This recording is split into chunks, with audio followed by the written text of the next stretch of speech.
नमस्कार. आजच्या कार्विंग टॉक्समध्ये आपण पुन्हा एकदा यवत इथल्या श्री बुलेश्वर मंदिरातले एक शिल्प पाहणार आहोत, जे एका सेविकेला दर्शवते.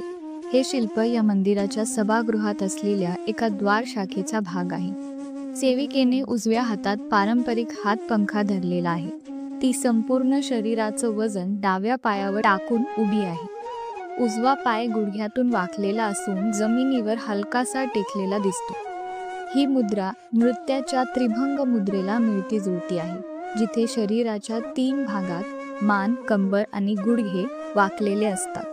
तिच्या नाकाचा टोक सोडला तर बाकी पूर्ण शिल्प अगदी व्यवस्थित आहे.